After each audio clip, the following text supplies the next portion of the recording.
The second coming of Christ iprogram yakanangana nekudzoka kwaJesu Kristu. Idi Jesus is coming again. Asi mukati meBible zvinoita sekunge paachauya tinenge tisiri kumachechi, tinenge tiri kudzimba, kumabasa, kuminda nekumwe kwakadaro. Muprogramu inoyi ndina mukoma Gift Rodzi tati timboteera kudzimba kwatinoswera. Ichokwadi chiri kutaurwa naCaston Betera. Jesu haazouyi tiri kuchechi kana panzvimbo dzekunamatira. Achauya tiri kwatinoswera kwakasiyana siyana. Ikoko kwacho kwatinoraramira. Kungaa kumabasa, kuzvikoro, kudzimba. Ndosaka tati muchirongwa chinechi titenderei timbozotandarira ikoko kwamunoswera, kwamunoraramira. Pahurukuro yanhasi Proclaim Chaora ndiye ari kutiisira musign language. Mukoma, kwazisai vateereri. Vateereri, tinokuchingamidzai kuchirongwa The Second Coming of Christ. Hurukuro yedu iri kususukidza patakasira, iri kutiyo ko isu takanga tisingagone neiko kuubuditsa part 4. Mukoma, titungamirei. Rega tinotangira pari kubva musoro wenyaya. Okay. Pana Matthew 17 verse 19. Matthew 17 verse 19. Right. Zvino vadzidzi vakauya kuna Jesu vari voga vakati, ko isu takanga tisingagone neiko kuubudisa. Yes. Ndo pari kubva mubvunzo.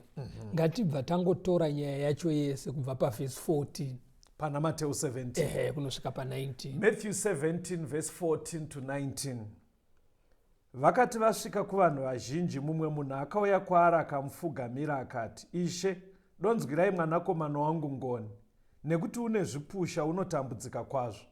Nokuti kazhinji unowira mumoto, kazhinji mumvura. Ndakauya naye kuvadzidzi venyu vakasagona kumuporesa. Jesu akapindura akati, haiwa rudzi rusingatende rwakatsauka, ndichagara nemi kusvikira riiniko? Ndichakuitirai mwoyo murefu kusvikira riiniko? Uyai naye pano kwandiri. Zvino Jesu akamurayira, mweya wakaipa ukabuda kwaari, mukomana akapora kubva panguva iyo. Zvino vadzidzi vakauya kuna Jesu vari voga vakati, ko isu takanga tisingagone neiko kuubudisa? Okay. Now, baba vauya nemwana wavo mukomana. Vari kunetswa nemweya yakaipa. Yes. Sezviri kuitika kumaraini. Mudzimba zhinji kune vari kunetsekana nehama dzine mweya yakaipa. Okay. Saka vauya kuzobatsirwa. Vadzidzi vaJesu vatadza kudzinga mweya wakaipa. Okay. Saka nhasi unoyu vanhu ukatarisa vari kuti kana vaenda kune vedzichechi kuti vanobatsirwa. Okay. Mweya yacho haisi kuenda. Pamwe pacho inomboita kunge yaenda, unogara 2 days zvodzoka, unogara 1 week zvodzoka. Okay. Ndosaka tauya nemubvunzo kuti sei zviri kudaro kumaraini. Okay. Sei mweya yakaipa isiri kubuda kuenda zvamuchose. Okay. Ndizvozvo. Rega tidzokere kuna Jesu timbonomubvunza. Okay. Muhurukuro dzataita dzinenge nhatu dzakateverana, papa chibuda minongedzo yanga ichiratidza kuti apa panoda kugadziriswa, apa panoda kugadziriswa, kuitira kuti mweya yakaipa mhuri dzisunungurwe. Okay. Inzwa imwe pfungwa inoburitswa naJesu pana Matthew 17 ipapo verse 21. Matthew 17 verse 21. Asi rudzuro runongobva chete nekunyengetera nekuzvinyima zvekudya. Pari kubudiswa pfungwa yekuti mweya yakaipa ine mataipi. Okay. Saka Jesu ari kuti iye ataura nyaya yekutenda. Kuti dai mine kutenda kudiki diki zvako, maigona kuiraira ikaenda. Alright. Obva azoti iye, asi taipi iyi, kureva kuti chero maita kutenda, taipi yedhimoni iri, hanzi inoda zvinhu 2. Chiine chii chataurwa? Kunyengetera nekuzvinyima zvekudya. Kunyengetera kwacho kwanzi kuzhinji. Nefasting. Ari kunzi anofanira kuva achinyengetera nekufasta ndiani? Right. Kunyengetera nekufasta kufanana nekutenda zvinodiwa panemi vane dambudziko nevacho vari kukubatsirai kudzinga mweya yakaipa. Okay. Wababata? Saka vazhinji mumisha umuka ivo havatombonamate unotoona umwe mudhara akanzi tsinzi naye tinamate anoti namate iye akasundura usadaro madhara angu iye akasundura zvekunge ndezve kana kuti anobuda panze kana kubuda panze unzi vakumboita zvecheche unozoona mudzinamo izvi kana paakuitwa but generation iyoyo haizi yenyu here ngoma zvii zvakuita nano here necivilization iri kwei vanani chere vafana vako havadi zvekunamata nekuti ivo vafana vakoka mizera yavo yaunoti mabhururu akwe muchechi chaimo anoenda zvekutyawo ndikasara kuba ndinoburana nevanhu vepanapa unoona akafunura vamwe vachinamata ari pafoniso asi anoda kuti mweya utsvina ada kuti mweya utsvina udzingo saka paroda kunyengetera kuzhinji nekuzvinyima okay andozvona rega tinotora muenzaniso pana Jesu because sorry mukutora kuti zviri kudiwa kuti vanhu vaite ukama naMwari but muukama naMwari wachoka hakuzviko kungoatenda cheche aiwa kugara usingatadze chete aiwa usingatadze panoda kunamata kuzhinji nekutsanya mukati. Chingotaura ikapoindi mukoma yekuti neye wacho ane dambudziko ngaanamate because kune munhu akutoziva kuti unonzwa aitoti pastor zvatanga futi nezuro ndakadona ndikazomuka after 4 hours otsanangura zvaiteitika unzwa ndatanga kudai zvinhu zviya zvadzoka futi pastor iye wacho anofanira kunamata afana kunamatawo nekutsanya. Saka toita sei manje kune kumwe kumachechi kwekuti hakudzidziswe vanhu kunamata asi vanokurudzirwa kunamatirwa namufundisi panoitwa sei? Aiwa ngavachibata kachidzidzo hurukuro iri kuti iyo anofanira kugarwa naJesu ndimi vacho vemhuri vari kunetseka nevacho vamuri kuenda kuti vakunamatiri vanofanira kuregera zvivi imimi vemhuri iri kunetseka nevacho vari kunokubatsirai vanofanira kunamata zvakawanda nekutsanya imimi vacho vane dambudziko nevacho vari kunokubatsira. Ngoma muri kuva emotional muri kuva emotional kumaraini mukoma ngandishandise language ndoine kumaraini yekuti mufundisi tibatirewo muteuro. Mukuzwa language iri kumaraini language iri kumaraini ndeyekuti vane dambudziko varida kubatirwa muteuro namufundisi. Iva havatozoti muteuro unobatwa sei ndikutaura language yekumaraini ndozoti munogona kusazviziva kuti muteuro chii vanongoida kuburitsa fungo yekuti tine dambudziko imimi taurai naMwari muite zvamunoita kakushereketa kuti dambudziko ripere but chidzidzo muri right chiri kuburitsa kuti ane dambudziko nemi vacho vemhuri ivai vanhu vanonyengetera muchimbotsanyirawo nyaya iyoyo. Unoziva kuchena Caston kuchena unoenda nejira kune anosona tera uya iwe wogara apa hauna chaunoita anorisona according to measurement aatora wobuda wachena hazviitike pamweya yetsvina kuti unongobuda wachena washandirwa namufundisi. Aiwa iwewe wacho unofanira kuti unamatewo kuzhinji. Thank you mukoma. Mark 1 pavhesi 10 kuenda pa13. Marko chapter 1 verse 10. Pakarepo achibuda mumvura akaona denga richizarurwa ndiyo ka famba ina nomweya uchiburuka pamusoro pake senjiva izwi rikabva kudenga richiti ndiwe mwanakomana wangu unodikanwa ndinokufarira. Pakarepo mweya ukamubuditsira kurenje akava kurenje mazuva 40 achidzwa naSatani wakanga ari kuzvikara vatumwa vakamushumira. Jesu akatotungamirirwa naMwari kuenda kurenje akanoita 40 days ariko achinamata achisanya. Adzoka ikoko uda kuti unzwe first experience yake achingoswenda kusinagoge achibva uko ku40 days 40 days verenga verse 23 kuenda pa26. Mark chapter 1 verse 23. Zvino musinagoge ravo makanga muno munhu akanga ane mweya wetsvina wakadanidzira achiti tine mhaka yeiko nemi Jesu weNazareta mauya kuzotiparadza kani? Ndinokuzivai kuti ndimi ani, muri mutsvene waMwari. Zvino Jesu akamurayira akati nyarara ubude kwaari. Mweya wetsvina ukamubvunditsa ndokudanidzira nenzwi guru ndokubuda kwaari. Taona muenzaniso waJesu achingobhabhatidzwa kuti atange ministry akanotanga nekutsanya nekunamata ndokunobva simba ikoko achiuya achingosvikopinda musinagoge ndobva asangana nechallenge. nemweya wetsvina.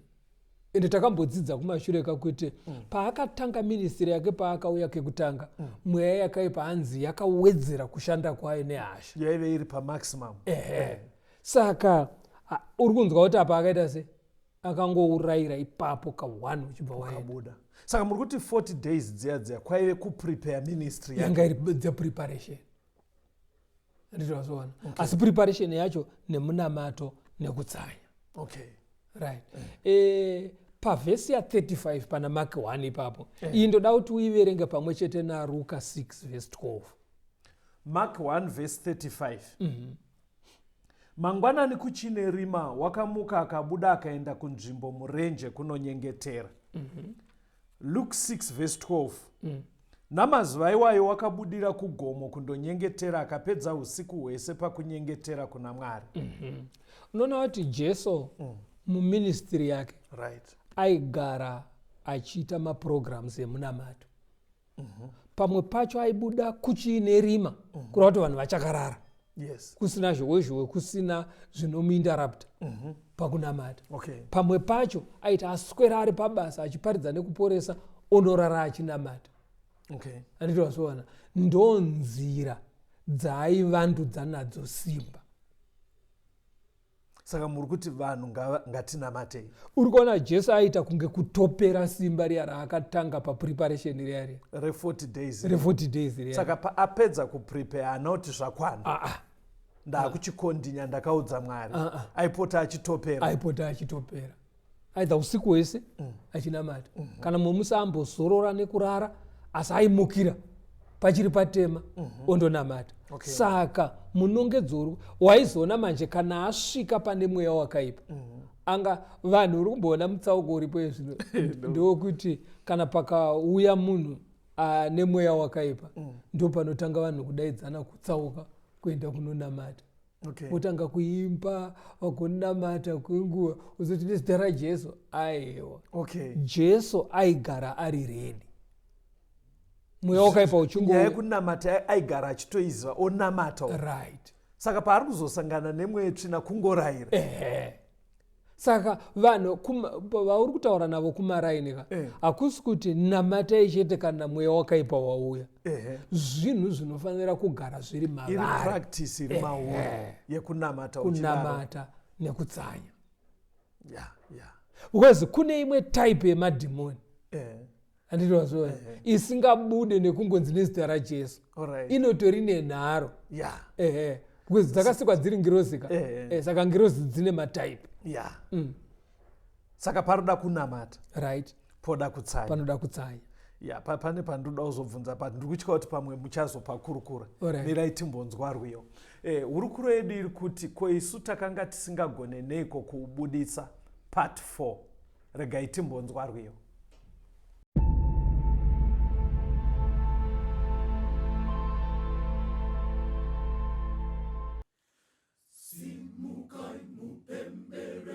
Simukai mupembere Oripa musanda wemongoro. Simukai mupembere Oripa musanda wemongoro.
uri kuroiri kuti ko isu takanga tisingagone neiko kuburitsa part 4.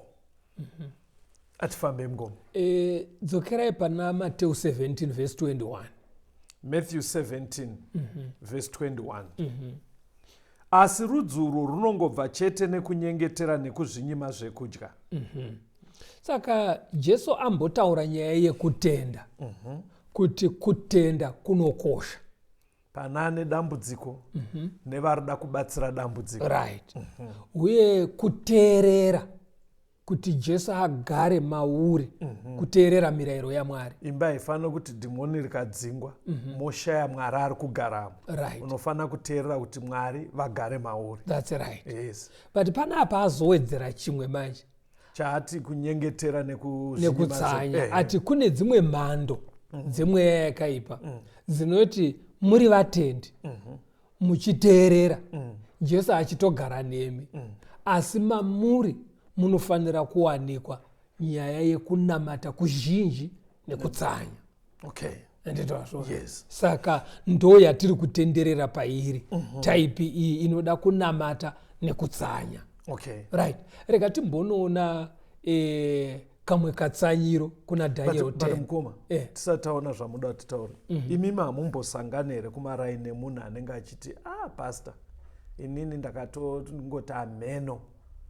Hakuna gomo randisina kukwira pastor. Mitsanyo iyi ndakaita ma7 days.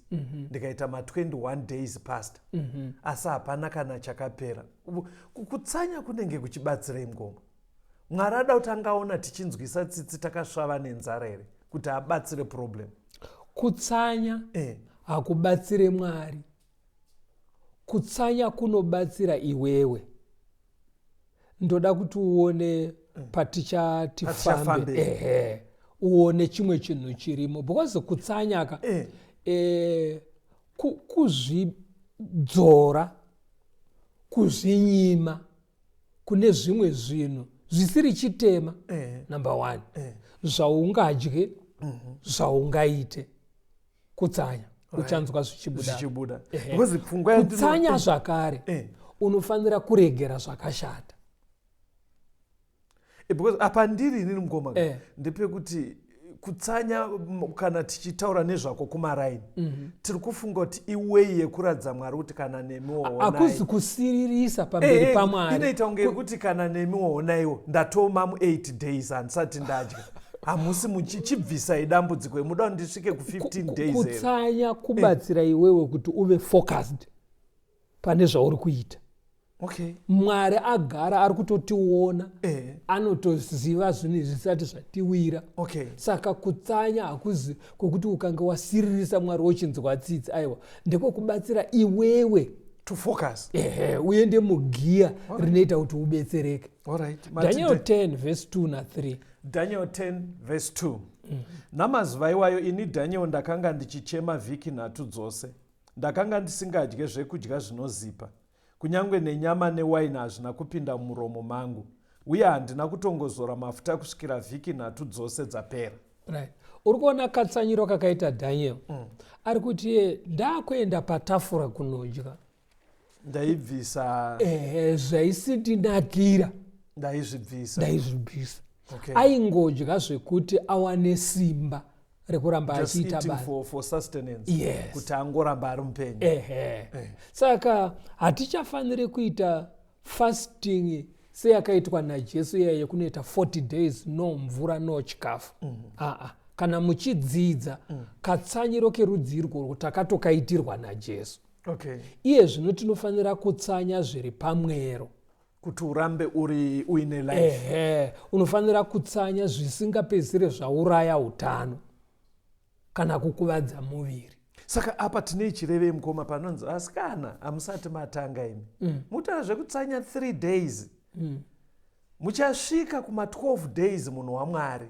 Hamusati maane dambudziko imi. Pfungwa iyi mukoma iri kutere kuwanda kwemazuva kakunzwa kaMwari. Ndikuramba ndidzoka ipapo because kumaraini mukoma nyaya yefasting yakutoshandiswa kuti mupimane. Kuti anorova ma7 days kauya. No mvura no chikafu.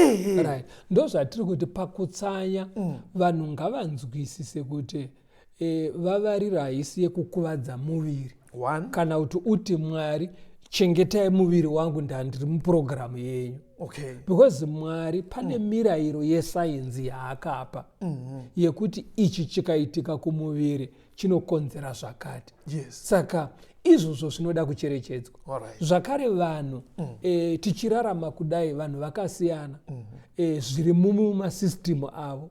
Kune mumwe wokuti 2 days anogona kuenda pasina dambudziko. Kugoita mumwe wokuti zuva 1 akapedza 24 hours pasina mvura yaanwa, pasina chimwe chaadya, muviri wake unenge watokanganisika. Saka vanhu ngavacherechedze zvese izvozvo pavanenge vachitsanya. Saka muenzaniso watiri kupiwa naDhaniel panapa ndewekuti 21 days dzandakatsanya pane zvimwe zvekudya zvaakabvisa ndoinonzi partial fasting. Ndaibata. Waibata ka. Now kune mumwe muenzaniso yatinosangana nayo sanaka kana uchinoverenga kuna Jona. Wakunosvika kuchapter 3 Jona aparidza muNinevha. Vanhu vemuNinevha namambo vakazvinyima zvekudya. Vakatopedzisira vati hakuna kana mombe kana hwai inoenda kunofura kana kunomwa mvura. Anditozova. Saka zuva iroro ravakaswera vakatsanya ende umwe nemumwe akanzi ngaadzoke panzira dzake dzekutadza. Hanzi Mwari akasviona. Anditowazvowana. Akavanzwira tsitse. Saka mainly fasting iri kubatsira kuti uconcentrate kutarisa ukama wako naMwari. Exactly. And mainly unenge uchitoreurura zvitema zvako. That's right. Nekutsvaka ukama uri nani. Haisi kuvavarira kuti onai ndabvisa chikafu. Ndabvisira dambudziko iri. Chero ukanoverenga kubhuku raEsther wakunosvika kuna chapter 4 kuya vaona vaJudha vasangana nedambudziko rekuti vakuda kuurayiwa vese. Vakati ngatimbotsvagai 3 days tichitsvaga Mwari. Vakanamata. Mwari akanzwa. Saka kunamata kunodiwa kuzhinji. Kutsanya kurimo mukati. Kutsanya kuzvinyima.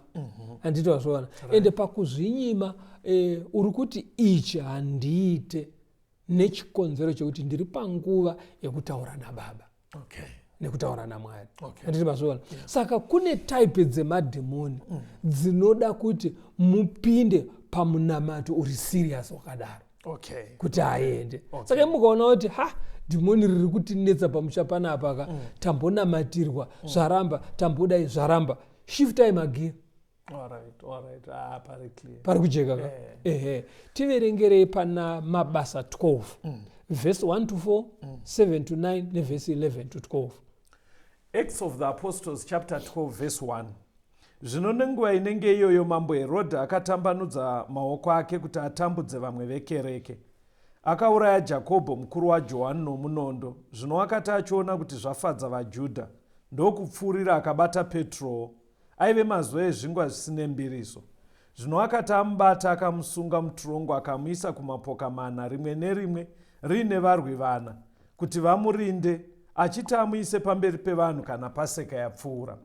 Ipapo tarira mutumwa washe akamirapo chiedza chikapenya mumba.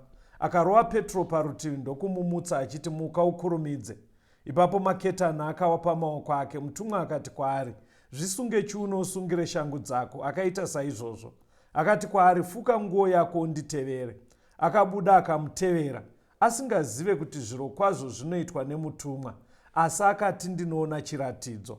Petro akati apengenuka akati zvino ndinoziva zviro kwazvo kuti Ishe atuma mutumwa wake akandirwira paruoko rwaHerodhi nepazvose zvakanga zvichifungwa nevaJudha nevanhu vavaJudha. Zvino akati arangarira izvozvo akaenda kumba kwaMaria mai vaJohani wainzi Mako. Vazhinji vakanga vakaunganapo vachinyengetera. Panapa tine muenzaniso. Pane dambudziko ramuka. Mambo akuponda vanotenda.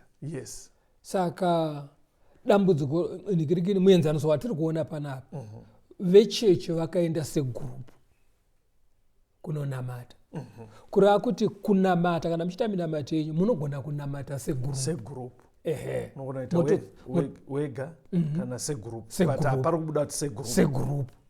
Vakaenda kumba vakanonamata. Mwari akatuma ngirozi yeshuwa kukaitika minana. Ikanosunungura uyo kujeri ikabuda naye. Waseke apa kasi. aiwa Panyaya ndikufamba nemi Alright. yekuti namatai segrupu kana kuti semusha Right. monamata but zviri kuitika kumaraini ndiruramba chitarisa kumaraini kumaraini havanamate semhuri vanofamba semhuri. Saka ndaseka manje kuti bhaibheri rinenge ida kuti mutonamata ende anenge muchidaro zvakanaka but kumaraini havadi kunamata vanonzi ngatifambei kune kwatakanzwa iwe uri kurambirei ndokwavanohaya mota kufamba unonzi uri kurambirei yeti bhaibheri riri kuti namatai. Thank you mukoma. Joshua chapter 5 ka kubva pavhesi ya13. Joshua chapter 5 from verse 13. Zvino Joshua akati ari Jeriko akasimudza meso ake akatarira akaona murume amire pakatarisana naye akabata munondo wakavhomorwa muruoko rwake. Joshua akaenda kwaari akati kwaari, uri mumwe wedu here kana wevavengi vedu? Iye akati kwete, asi ndauya ini mukuru wehondo yaJehovha. Ipapo Joshua akawira pasi nechiso chake akanamata kwaari akati kwaari, ishe wangu unoreveiko kumuranda wake? Mukuru wehondo yaJehovha akati kuna Joshua, bvisa shangu yako parutsoka rwako nokuti paumire patsvene. Joshua akaita saizvozvo. Ona Joshua aibuda ari 1 ngwana vatarisana neJeriko apa tinogona usapakunda akuenda kunovhunza Mwari. Anditozvona. Saka unogona kubuda uri 1 ndiwe baba pamusha dambudziko rauya rimwe yakaipa budawo sababa uri 1 unamati anditozvona. Pozoitawo dzimwe nguva dzaunotora mhuri yese munamata kana madaro manje munosvika pachimiro chenda pana mabasa 16 uone muri right mukoma. Ko ukasvika pamusha pekuti pane mwana anga achinetswa nemweya tsvina wotosvika mudhara wacho achiti vapo vakambofamba namai vacho. Mudhara yaari kunyatsoita kwazvo acho asi zveshuwa ukaona paita dambudziko guru rakadaro iwe wosara uchitomona fodya wakagara fodya kunzi vakamboenda kuseri kwemakomoko namai acho kuna anonzi vanobatsira baba ngavanamati. Thank you. Mati pana mabasa 16 ka verenga kubva pavhesi ya16 unzo. Zvino takati tichipinda panzvimbo yekunyengetera tikasangana nemumwe musikana waive nemweya wokuuka waiwanira vatenzi vake mari zhinji nekuuka kwake. Iye akatevera Pauro nesu akadanidzira achiti, vanhu ava varanda vaMwari wokumusoro-soro, vanokuparidzirai nzira yekuponeswa nayo. Akaita izvozvo mazuva mazhinji. Zvino Pauro akafa neshungu akatendeuka akati kumweya, ndinokurayira muzita raJesu Kristu kuti ubude kwaari. Akabuda nenguva iyoyo. Zvino vatenzi vake vakati vachiona zvako ipapo uri kuona Paul panapa akarayira hanzi mweya ukabuda ipapo. Paul chichi simba rake riri kubva pakuti munhu anotenda anogara ari pamunamato anoteerera Mwari anombozvinyima zvekudya. Ndosaka wazoona pane dzimwe nguva kana yange chepfu yake yaitorwa ichienda kunosunzirwa pamunuso unatopora sezvakaita mupendero wehembe yaJesu paipa. Saka kune type dzemweya yakaipa ndo yanga zvanga zviri muhurukuro yedu dzinoda kuti pamusoro pekutenda ngatinyengeterei kuzhinji topota tichizvinyimo zvekudya kuti tigone kufokasa. Isu takanga tisingagone neiko kubudisa part 4 ndoyenge iri hurukuro yedu. Phone number dzandiri kukupai ndedzekuti mukaisa message panhamba idzodzo tinobva takupai WhatsApp link yekuti mupinde mumagroups anotumidzirwa zvidzidzo zvimwe zvatakaita kumashure. Phone number dzinoti 0717 091 615 0717 091 615 kana kuti 0775 909095 0775 909095. Ngatisanganei zvakare pachirongwa chino The Second Coming of Christ. Tungamire mukati mezviedzo mananda andibata ndimwedo dombo ndiwikende ndimwemo otungamire tenzini tungamire semwana awonyara tamu unganyara zinyanga mananda anomunzwa kanama atinyarara imwite tenzi wenyanza tenzini tungamire aponda yasvika nyanza mananda aondichisa andichina zororo ndotsamira kune mwika kandinzwe imwi moti ndinokutungamira